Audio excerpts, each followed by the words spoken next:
नमस्कार, स्वागत है आपका बेबाक संवाद के इस तीसरे एपिसोड में।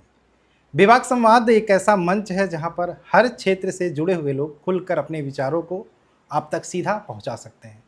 यदि आपके अंदर भी आपको लगता है कोई प्रतिभा है जिसे आप जनता तक पहुंचाना चाहते हो, तो आप हमें डायरेक्ट अपनी कहानी लिखकर bebaksambad@gmail.com पर भेज सकते हैं।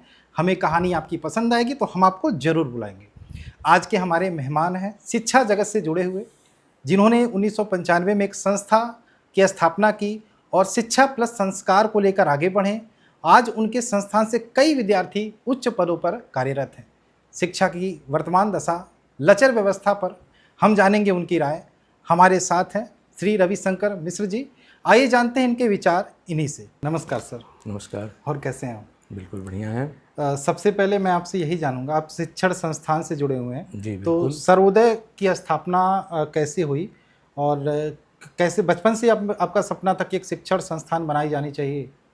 देखिए, सर्वोदय की स्थापना को स्वरोजगार की दिशा में उठाया गया एक ऐसे कदम के रूप में देखा जा सकता है जिसका उद्देश्य प्राथमिक स्तर की शिक्षा व्यवस्था में नवाचारों को सम्मिलित करते हुए शिशु के समग्र विकास की परिकल्पना को साकार करना रहा है। और जहाँ तक शिक्षा के प्रति लगाव की बात आपने कही है, तो मैं यहाँ विशेष रूप से उल्लेख करना चाहूँगा कि मेरी जो माध्यमिक स्तर की शिक्षा रही 80 के दशक में, वो एक ऐसे शिक्षाविद के संरक्षण में पूरी हुई जिनका नाम बड़े श्रद्धापूर्वक मैं लेना चाहूँगा, स्वर्गीय परमात्मा पांडे जी, जो स्थानीय जगतगुरु शंकराचार्य इंटर कॉलेज के प्रधान लिपिक थे।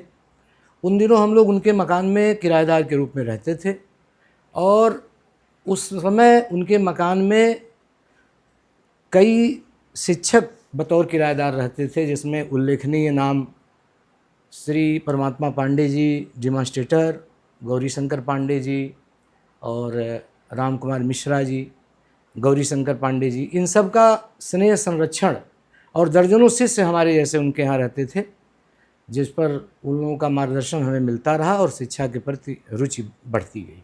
सर्वोदय की स्थापना किसके प्रेरणा से हुआ या फिर ऐसे ही आपका बचपन से सपना था ये? सर्वोदय के बारे में मैंने बताया आपको कि सर्वोदय की स्थापना सिर्फ और सिर्फ जो एक हर शिक्षित बेरोजगार का सपना होता है कि उसका अपना कोई रोजगार हो, अच्छा, ये स्वरोजगार की दिशा में उठाया गया एक कदम ही मात्र था। बिल्कुल। हमने सुना कि आपका अभिनय के क्षेत्र में रुचि था और इस सिलसिले में आप बॉम्बे भी चले गए थे। कहते हैं वहाँ जाके बड़े-बड़े लोगों का सपना पूरा हो जाता है। फिल्म सिटी, बड़े-बड़े सपने लेकर लोग वहाँ जाते हैं। जी तो बिल्कुल। आपका क्या ऐसा कुछ सपना था कि बम्बई जाने का रीज़न क्या था? अभिनय या बड़ा हीरो बनने? देखिए, जहाँ तक बात अभिनय की है तो आपने बिल्कुल सही सुना है। बचपन में मेरी अभिनय में गहन रुचि रही है और मेरी इच्छा भी थी कि मैं इस क्षेत्र में कुछ आगे बढ़ूँ, कुछ करूँ, हासिल करूँ।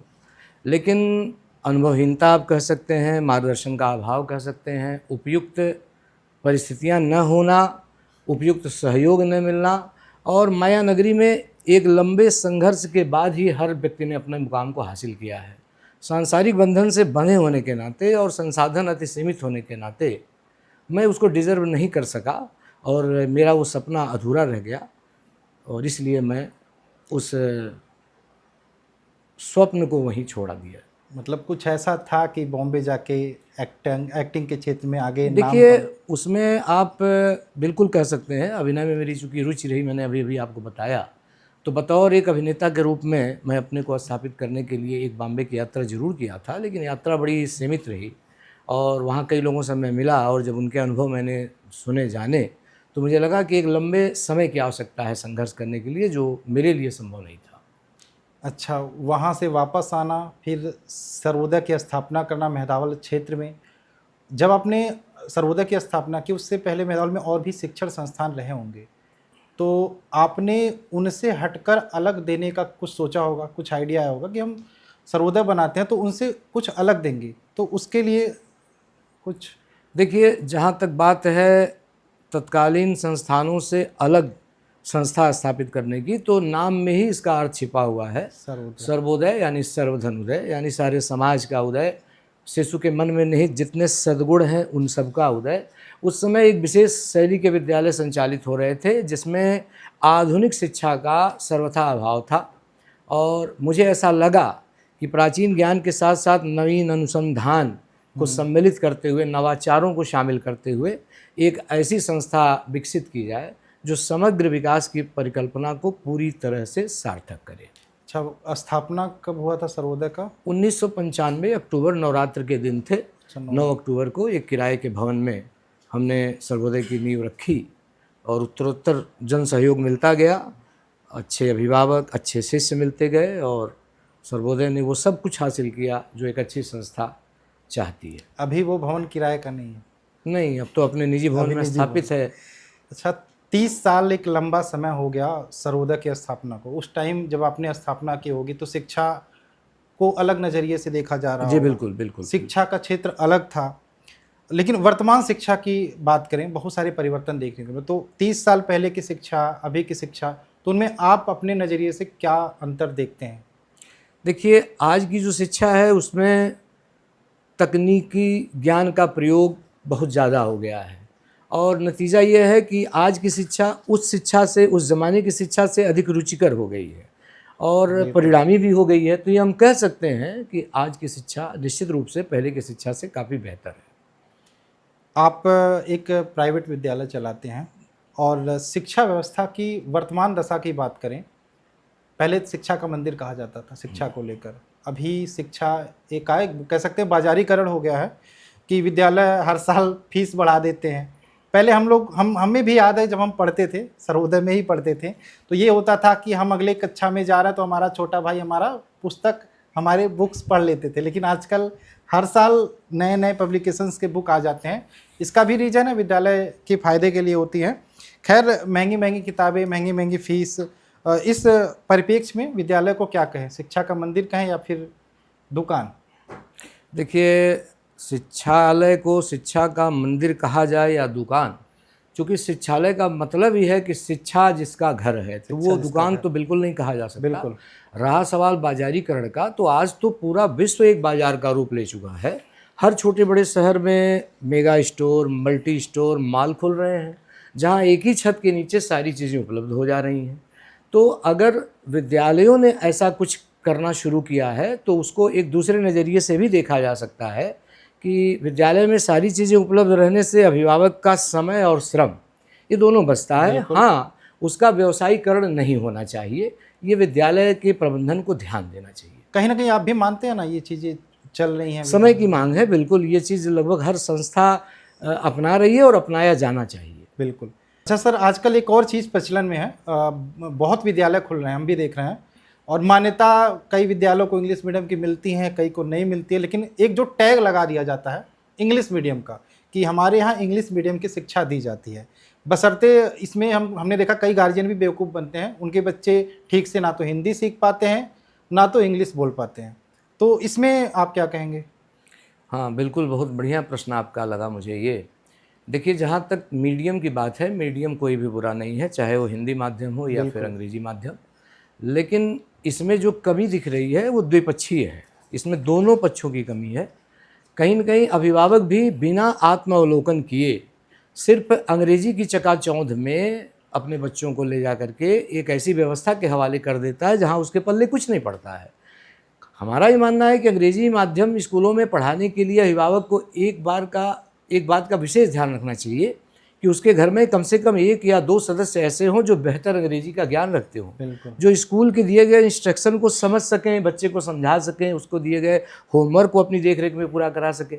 लेकिन अफसोस कि सिर्फ अंग्रेजी मीडियम नाम सुन करके अपने बच्चों का प्रवेश कराना ही लोग आज सफलता मानते हैं। बिल्कुल। और नतीजा यही है कि न घर के रहते हैं बच्चे, न घाट के। बिल्कुल, आपकी बात भी सही है, लेकिन कहीं ना कहीं स्कूलों की भी मनमानी है कि अगर जो उनके पास हिंदी मीडियम का लाइसेंस है तो इंग्लिश मीडियम का टैग लगा के वो एडमिशन क्यों ले रहे हैं? निश्चित रूप से मैं मानूंगा इसमें स्कूल कम दोषी नहीं है। बिल्कुल। और अधिकांश ऐसे जो खास तौर से क्षेत्रीय स्कूलों की मैं बात करें तो अधिकांश स्कूल ऐसे हैं जो सिर्फ साइन बोर्ड में इंग्लिश मीडियम है, कहीं धरातल पर ऐसा कुछ नहीं है। ना ही अंग्रेजी माध्यम के प्रशिक्षित उनके पास शिक्षक हैं और न ही वो वातावरण है। बिल्कुल। तो अच्छा, अभी मैं पूरी तरह आपसे सहमत हूँ। अभी हम बात करेंगे सरकारी विद्यालयों की। चूँकि आप प्राइवेट विद्यालय चलाते हैं, लेकिन हम आपसे पूछना चाहेंगे, सरकारी विद्यालय की लचर व्यवस्था, बच्चों का कम नामांकन, अभी नामांकन प्रक्रिया सरकारी विद्यालयों में शुरू हो गई है। सरकार की एक योजना आई थी, कायाकल्प योजना, जिसके तहत जो भी सरकारी विद्यालय थे उनका आधुनिकीकरण किया गया। स्कूलों में टाइल्स लगे, नए नए शौचालय बने हैं, तमाम प्रयास किए गए हैं शिक्षा को सुधार को लेकर। इसके अलावा इधर शिक्षक भर्ती भी कुछ आई थी कि नए शिक्षक आएंगे तो नई तरीके से शिक्षा दी जाएगी। लेकिन बच्चों का सरकारी विद्यालयों के प्रति जो मोह कम हो रहा है, या अभिभावक की बात करें, अभिभावक भी अपने बच्चों का नामांकन सरकारी विद्यालय में नहीं कराना चाहते हैं, प्राइवेट विद्यालय की तरफ ही भाग रहे हैं। इसके क्या कारण हो सकते हैं? देखिए, प्राथमिक स्कूलों की जो वर्तमान स्थिति है वो निश्चित रूप से बहुत अच्छी है। ऑपरेशन कायाकल्प के द्वारा सरकार ने बहुत ज़्यादा ध्यान दिया है और बिल्कुल मॉडल स्कूल की तरह सभी प्राथमिक स्कूल दिखने लगे हैं। साज सज्जा भी अभूतपूर्व हो गई है, अच्छे टीचर्स भी आ गए हैं, इसमें कहीं संदेह नहीं है। जहाँ तक नामांकन घटने का सवाल है तो इसमें कहीं न कहीं जन जागरण की कमी मुझे महसूस होती है। आज का समाज जो है वो महंगी शिक्षा, अच्छी शिक्षा, इस उक्ति में विश्वास रखता है और इसीलिए उसे निःशुल्क शिक्षा समझ में नहीं आती है और वो महंगी शिक्षा की तरफ भागा जा रहा है। आपका कहना है कि मतलब निःशुल्क शिक्षा, तो इसमें सरकार को भी मतलब कुछ ऐसा करना चाहिए कि फीस लगे प्राइमरी में? नहीं, उद्देश्य ये नहीं है। जन जागरण की मुहिम चलानी चाहिए, अभियान चलानी चाहिए कि जो शिक्षा आयोग द्वारा चयनित शिक्षक हैं वो निश्चित रूप से हर मापदंडों पर खरे उतर करके उस मुकाम को उन्होंने हासिल किया। उनके पास अच्छा कौशल है बच्चों को पढ़ाने का, सिखाने का, तो उन पे भरोसा किया जाए, उन्हें अवसर दिया जाए। बिल्कुल। और जहाँ पर मान लीजिए उपयुक्त वातावरण नहीं है या आपकी पहुँच में ऐसे विद्यालय नहीं है, वहाँ निजी स्कूलों को भी वरीयता दी जाए। बिल्कुल।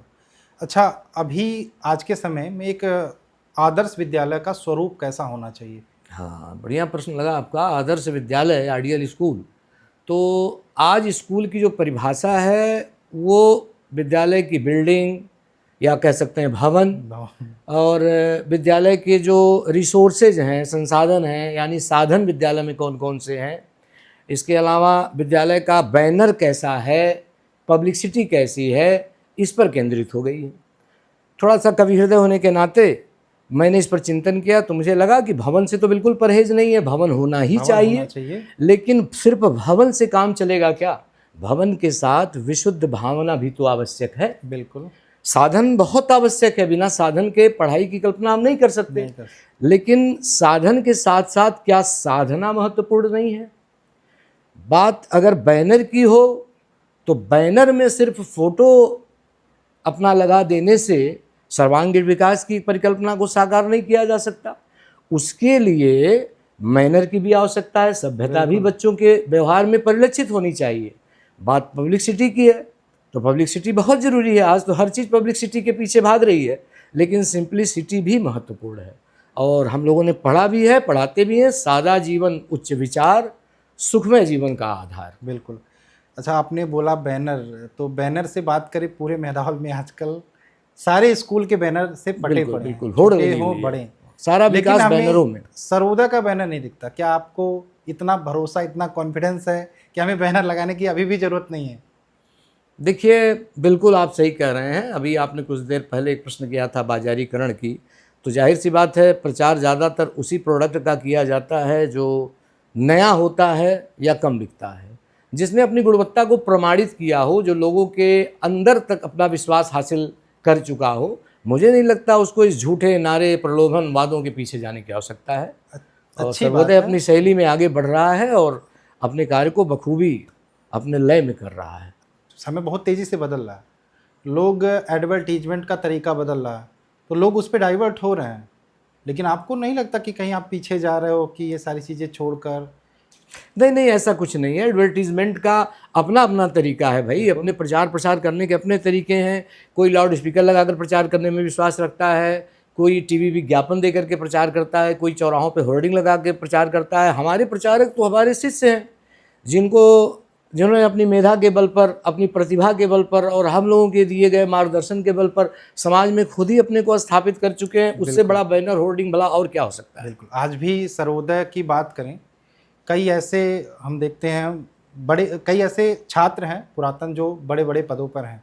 अच्छा, अभी की बात करें, आप अपने संस्थान में ऐसा क्या दे रहे हैं कि लोग सर्वोदय में आएँ, सर्वोदय की तरफ देखें कि चलिए सर्वोदय में अपने बच्चों का एडमिशन कराते हैं। अभी सर्वोदय क्या दे रहा है ऐसा? देखिए, सर्वोदय क्या दे रहा है, इसका जवाब अगर एक शब्द में दिया जाए तो इसका उत्तर होगा परिणामी शिक्षा। शिक्षा का उद्देश्य सिर्फ मस्तिष्क को भरना नहीं है, विकसित करना है। और सर्वोदय ने हमेशा परिणामी शिक्षा में ही विश्वास किया है। योजनाएं समय के साथ बनाई गई हैं, क्रियान्वित की गई हैं और उसका परिणाम भी समाज के सामने हमेशा आता रहा है। कोई भी प्रतियोगी परीक्षा हो, कोई भी परिणाम हो, उसमें हमारी सर्वोदय प्रतिभाएं निश्चित रूप से अपना स्थान सुनिश्चित करती हैं। बिल्कुल।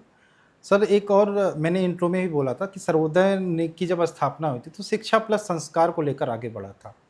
आज प्राइमरी लेवल की शिक्षा की बात करें, आजकल बच्चों का भी थोड़ा-सा अलग दिशा में डाइवर्ट हो रहे हैं। तो प्राइमरी लेवल पे शिक्षा पे ज़्यादा फ़ोकस किया जाए या संस्कार पे, या दोनों साथ लेकर चल सकते हैं?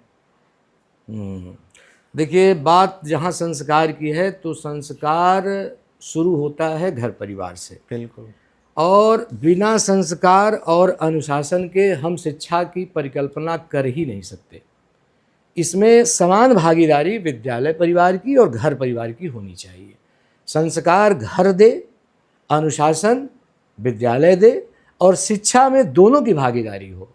अनुपात थोड़ा कम अधिक हो सकता है, लेकिन भागीदारी दोनों की निश्चित करनी होगी, तभी हम परिणामी शिक्षा की कल्पना को साकार कर सकते हैं। हम और सर्वोदय ने यही किया है। बिल्कुल। हम बात प्राइमरी लेवल की शिक्षा की किए हैं। हम युवाओं की बात करें, आजकल एक रुझान सा चला है, फ़ोन सबके हाथ में आ गया है। गैम्बलिंग ऐप, ड्रीम 11 टीम बनाओ, तुम ये काम करो हम टीम बनाएँ, ऐड भी आता है। खैर बड़े-बड़े एक्टर भी आज उसका ऐड कर रहे हैं। गैम्बलिंग ऐप, सट्टेबाज़ी, ऑनलाइन जुआ, या फिर कह सकते हैं तेज़ी से पैसा कमाना, मेहनत नहीं करना चाहते छात्र। इस तरफ बहुत तेज़ी से रुझान बढ़ा है।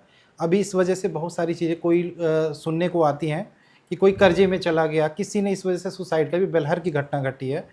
खैर इस पर सर अगर जो कुछ राय दे सकते हैं आप? देखिए, ये जो आज का युग है, हम ये कह सकते हैं कि बड़ा फास्ट युग है। अल्प समय में, अल्प श्रम में अत्यधिक सफलता प्राप्त कर लेना, यह इस संस्कृति की विकृति है और उसी का नतीजा है जो इस तरह की घटनाएं, इस तरह के दुष्परिणाम हमको आपको देखने को मिल रहे हैं। तो इस पर थोड़ा सा सचेत होने की आवश्यकता है और जो परंपरागत मार्ग है उसी से आगे बढ़ने की आवश्यकता है। खैर ये जो ऐप्स के बारे में मैंने पूछा कि गैम्बलिंग ऐप, जुआ, ये सब के बारे में, इसमें बच्चे बहुत तेज़ी से बढ़ रहे हैं।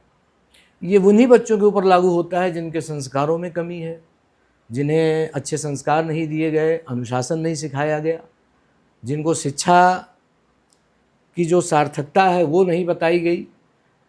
नतीजा यही है कि सिर्फ मोबाइल हाथ में आ गया तो उसका दुष्प्रयोग करना ही है और उसका दुष्परिणाम भोगना ही है। माता पिता भी नहीं रोक पा रहे हैं आजकल ऐसी चीज़ों को। बच्चे, बिल्कुल। हमने देखा कई घरों में बच्चे खाना पीना छोड़ देते हैं, डांट दिए, ये सारी चीज़ें चल रही हैं। तो माता पिता भी हार मान के लो भैया। इस मामले में तो बच्चे से अधिक दोषी माता पिता हैं जिन्होंने मोबाइल को खिलौना समझ लिया है। बिल्कुल। और बिल्कुल आप सही कह रहे हैं कि हर कार्य मोबाइल के बहाने ही हो रहा है बच्चों का। ये आने वाले समय में एक खतरे की घंटी है, क्योंकि हम सब ये मानते हैं कि तरंगों से चलने वाला एक डिवाइस है मोबाइल, और उसका असर मानव मस्तिष्क पर पड़ रहा है और इसके भयंकर दुष्परिणाम पूरे मानव समाज को भोगने पड़ सकते हैं। इस पर समय रहते सचेत होने की आवश्यकता है। बिल्कुल। हमने बेलहर की घटना का जिक्र किया जिसमें कर्ज की वजह से ये हुआ, लेकिन आजकल बच्चे जो पढ़ने में बहुत अच्छे हैं, अचानक से उन पे क्या मेंटल प्रेशर पड़ता है, थोड़ी सी भी असफलता कहीं से मिलती है, या फिर ऐसा हो सकता है कि स्टार्टिंग लेवल से फर्स्ट डिवीज़न घर से, हाँ शाबाश बेटा, अचानक से कहीं उनके लेवल को ठेस पहुंचती है कि कहीं असफलता हाथ लग गई, तो वो उस मेंटल ट्रामा में आ जाते हैं कि झेल नहीं पाते हैं। एक लेटर लिख लिया, ख़त्म कर लिया खुद को।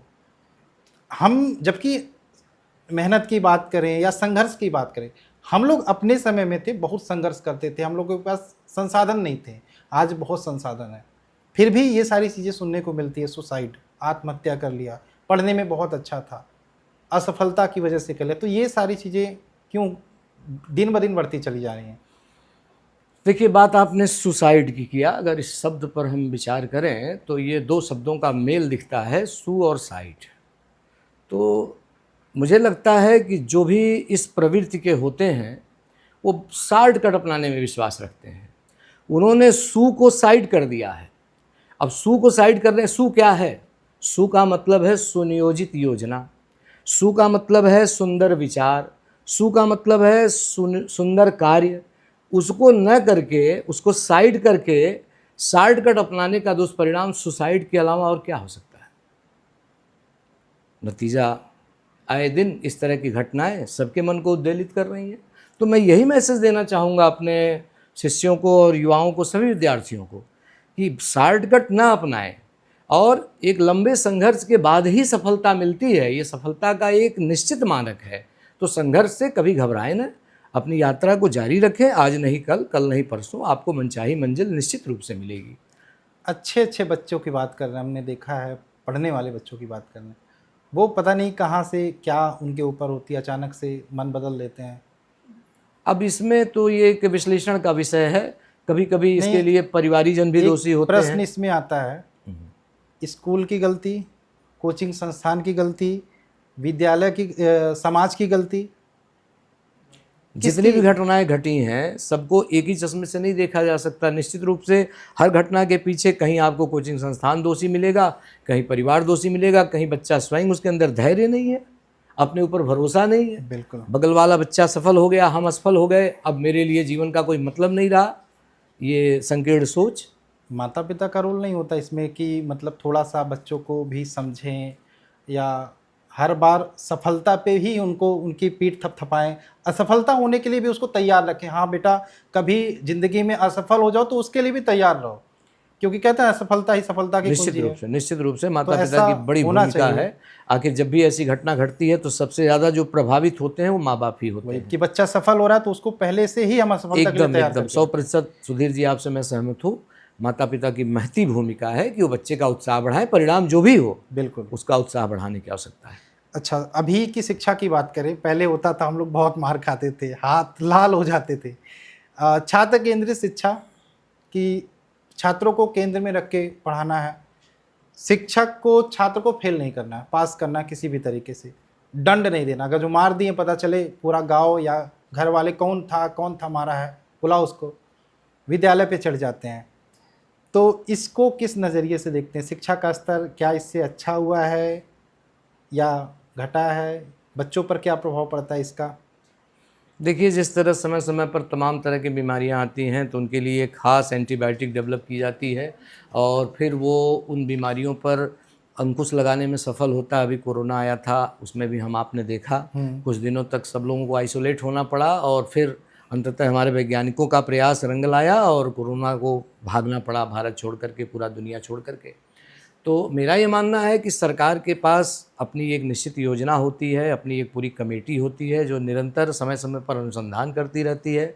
और अगर उन्होंने योजना बनाया है कि दंड बच्चे को नहीं देना है या फेल नहीं करना है, तो कहीं न कहीं वर्तमान परिस्थितियों में ये समीचीन लगा होगा, इसीलिए सरकार ने ऐसी योजना बनाई है और मैं इसका समर्थन करता हूँ। तो दंड नहीं देना, तो पहले बच्चे कैसे सीखते हैं? कुछ फ़र्क, चेंजेस? देखिए, दंड का स्वरूप होता है कभी कोई कभी कि छात्र हाथ से निकल जाते हैं, बहुत सारी चीज़ें होती बिल्कुल हैं। बिल्कुल जरूरी भी है दंड मेरे हिसाब से। दंड जरूरी है, लेकिन आवश्यक नहीं है कि वो दंड शारीरिक हो। बिल्कुल। वो दंड मानसिक भी हो सकता है, हम्म। सामाजिक दंड भी हो सकता है। भाई, किसी समय में डंडा लेकर के पिल पड़ते थे टीचर बच्चों के ऊपर। उस समय के जो बच्चे थे उनकी जो इम्यूनिटी थी, जिस तरह के वातावरण में वो पलते बढ़ते थे, उनके ऊपर वो असर नहीं करता था। आज तो नतीजा ये है कि अगर एक झापड़ किसी बच्चे को लगा दिया जाए तो पूरी संभावना है कि वो बेहोश ना हो जाए। तो अगर इन सब बातों को ध्यान में रखते हुए सरकार ने ऐसी योजना बनाई है तो हमें उसका समर्थन करना चाहिए और सांकेतिक दंड की तरफ ध्यान देना चाहिए। दंड तो महत्वपूर्ण है, दंड और पुरस्कार, इन दोनों के बिना हम शिक्षा को परिणाम तक नहीं ले जा सकते। बिल्कुल। अच्छा, बड़े बड़े स्कूल हो या छोटे स्कूल हो, छात्र कहीं ना कहीं माता पिता भी बच्चों को प्रेरित करते हैं कोचिंग के लिए कि स्कूल जाते हो कोचिंग भी ज्वाइन कर लो, यहाँ कोचिंग चल रही है, वहाँ कोचिंग चल रही है, जबकि स्कूलों में मोटी मोटी फीस भी जमा करते हैं। बिल्कुल। तो वो स्कूलों में भी बोल सकते हैं कि सर सही से पढ़ाइए, ये सारी चीज़ें। तो क्या स्कूली शिक्षा पर लोगों का भरोसा कम हुआ है कि कोचिंग को एक माध्यम बना रहे हैं? देखिए, बात जहाँ तक कोचिंग या ट्यूशन की है तो मैं अपनी कक्षाओं में भी अपने बच्चों से भी वार्तालाप में बात कहता हूँ और समाज में भी। मेरी दृष्टि में tuition is a tonic. Tuition को आप टॉनिक की संज्ञा दे सकते हैं। अब आप स्वयं समझ सकते हैं कि टॉनिक की आवश्यकता किसे है। बूस्टर या जो फिजिकल रूप से कमज़ोर हैं उन्हीं को डॉक्टर प्रेस्क्राइब करता है कि आप भाई टॉनिक लीजिए, थोड़ा सा आपकी इम्यूनिटी बढ़ जाएगी।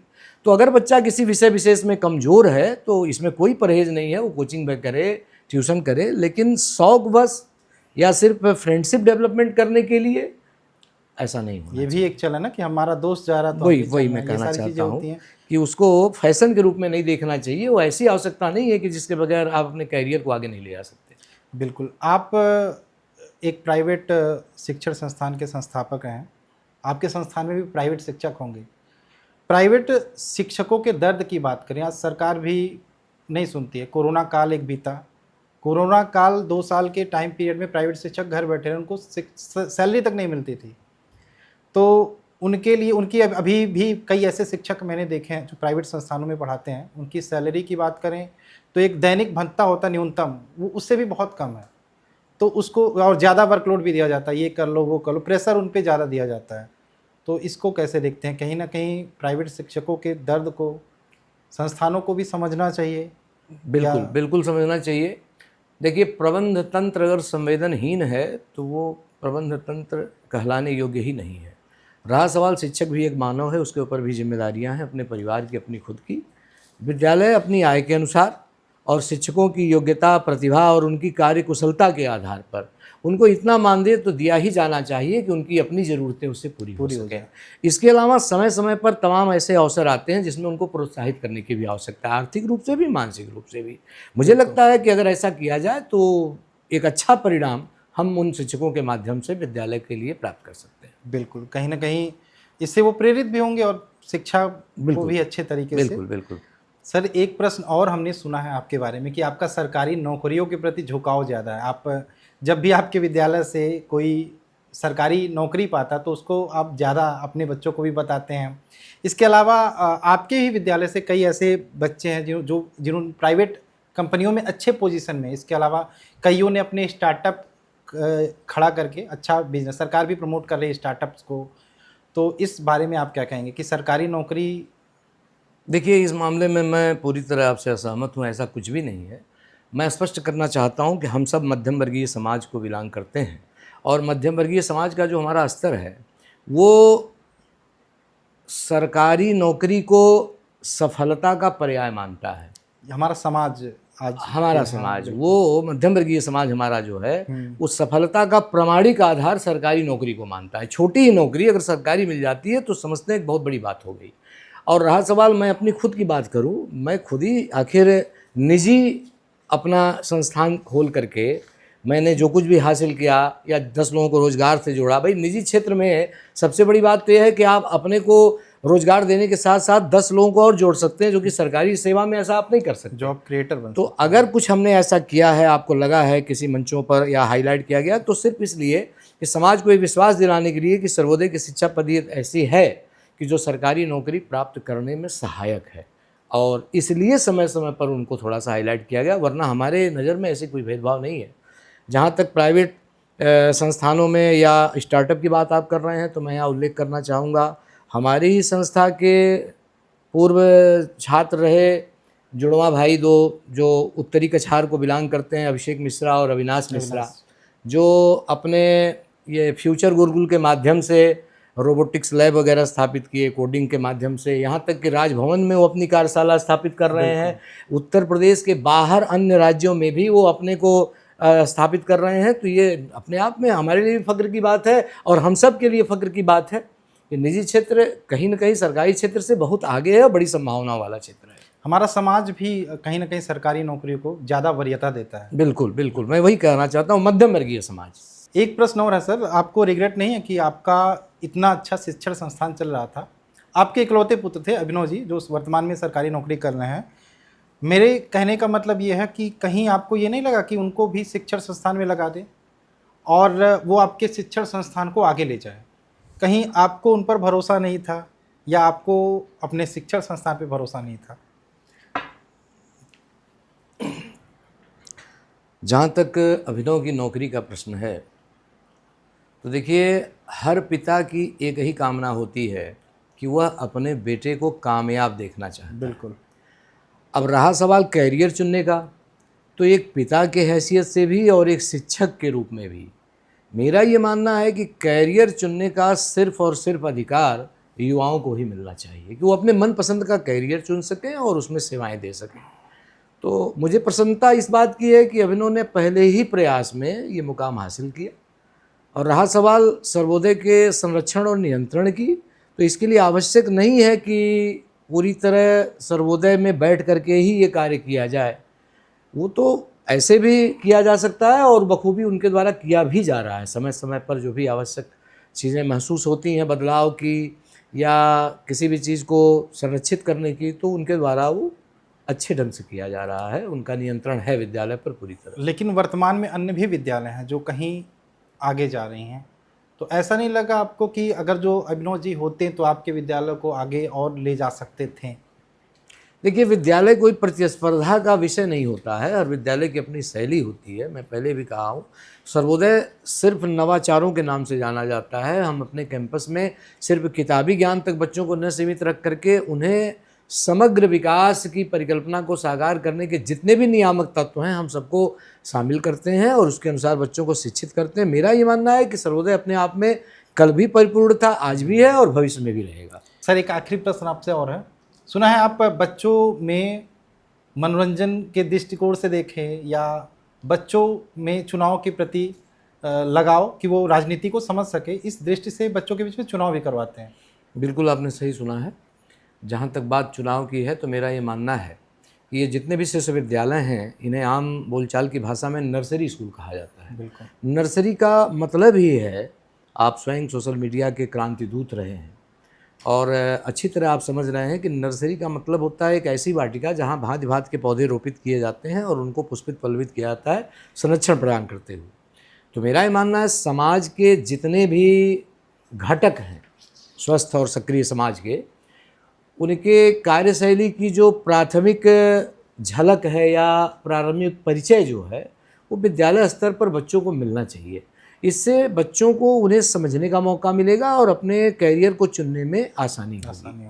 इसी बात को ध्यान में रखते हुए स्वतंत्रता दिवस की पूर्व संध्या पर सर्वोदय में शिशु संसद का गठन कराया जाता है। बिल्कुल लोकतांत्रिक पद्धति से बच्चे ही नेता बनते हैं, प्रत्याशी बनते हैं और बच्चे ही मतदाता, और बाकायदा मतपत्र का प्रयोग करते हुए ये प्रक्रिया संपन्न कराई जाती है।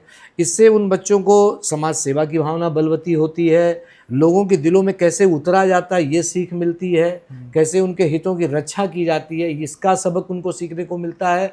और इसका परिणाम सिर्फ स्कूल तक सीमित नहीं रह जाता, ये क्षेत्र भी लाभान्वित होता है। आज के अगर हम क्षेत्रीय राजनीति की बात करें, हमारे ऐसे कई युवा हैं जो बहुत ही सक्रिय योगदान दे रहे हैं, एक स्वच्छ राजनीति की ओर लेकर जा रहे हैं इस क्षेत्र को।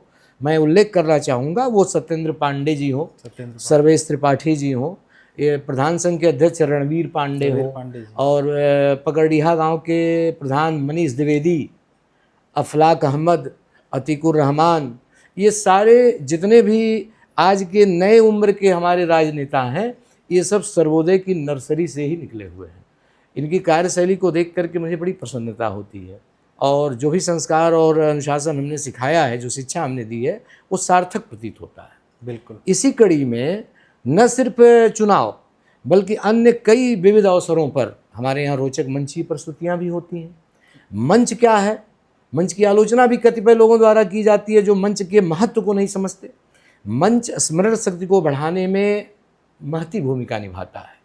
मंच आत्मविश्वास में वृद्धि करता है। मंच हजारों के बीच में आपको अपनी पहचान सुनिश्चित कराता है और मंच के माध्यम से ऐसी न जाने कितनी सांस्कृतिक प्रतिभाएं भी सर्वोदय ने दी हैं जो आज समाज में गायक के रूप में या अभिनेता के रूप में भी अपने को प्रतिष्ठित करने में सफल रहे हैं। अभी क्षेत्रीय गायक की बात करें तो आनंद कुमार आनंद, आपको आसानी से हर जगह भक्ति भाव में लीन वो लड़का मिल जाया करेगा। बिल्कुल।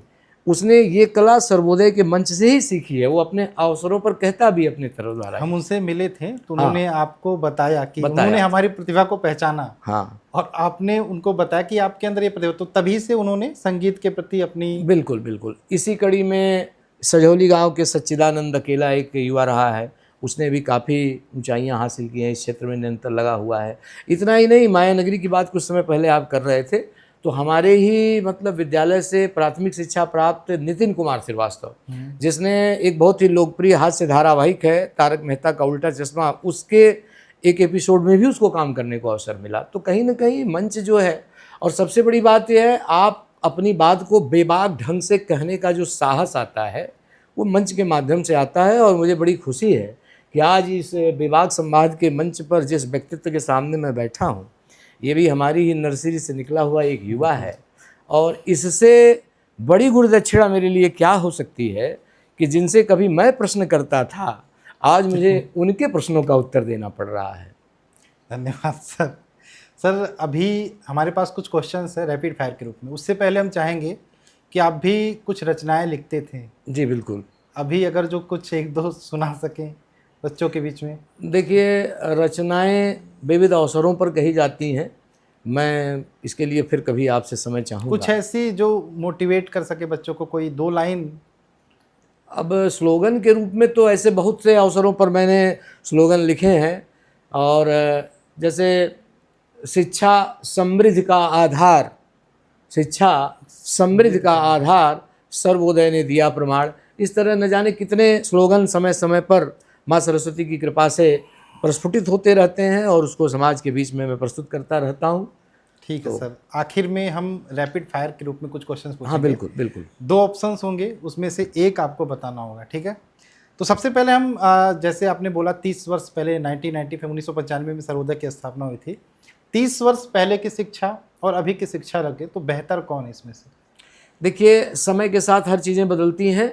30 वर्ष पहले का जो वातावरण था, उस समय जो शिक्षा थी वो उसके हिसाब से थी, और आज का जो वातावरण है उसमें आज की शिक्षा अपने हिसाब से महत्वपूर्ण है। रहा सवाल तुलना का, तो उत्तरोत्तर हर क्षेत्र में परिवर्तन हो रहा है और परिष्करण हो रहा है, तो आज की शिक्षा कहीं न कहीं पुरातन शिक्षा से ज़्यादा प्रभावशाली है। बिल्कुल। एक और प्रश्न मैं अपने ही प्रश्न से निकाल के लाया हूँ।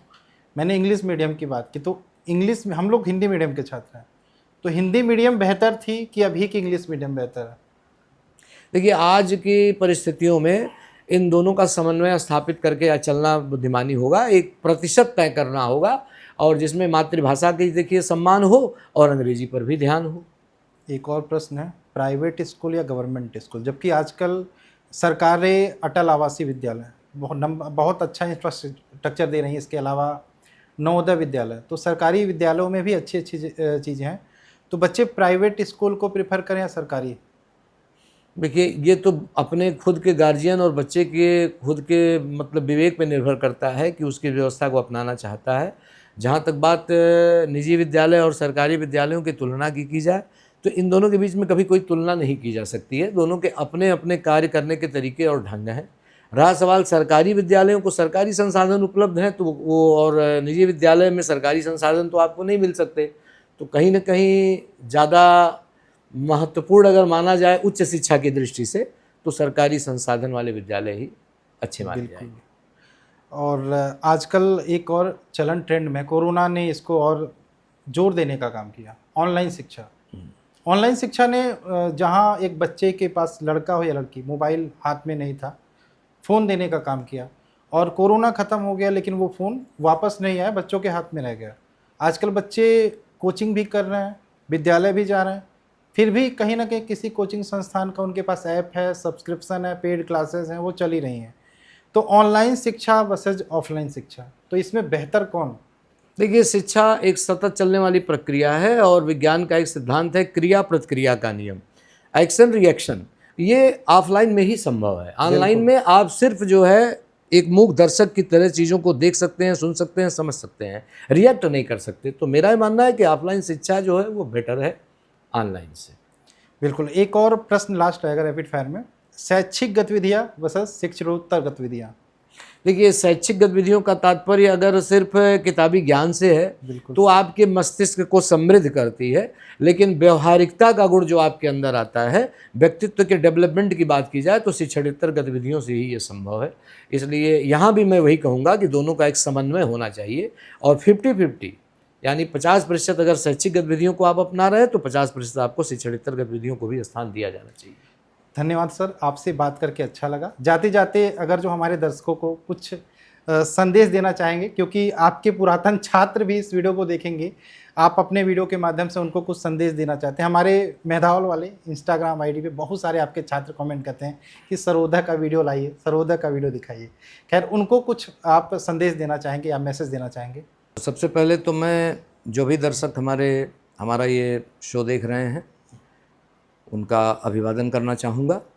और संदेश की बात सुधीर जी ने कही है, तो मेरा एक ही संदेश है कि अपने ऊपर भरोसा रखें हमारे सभी शिष्य, सभी युवा साथी, और अपने लक्ष्य को हमेशा मस्तिष्क में बनाए रख करके निरंतर उस दिशा में आगे बढ़ने का प्रयास करते रहें, और निश्चित रूप से आपको आपकी मंजिल मिलेगी।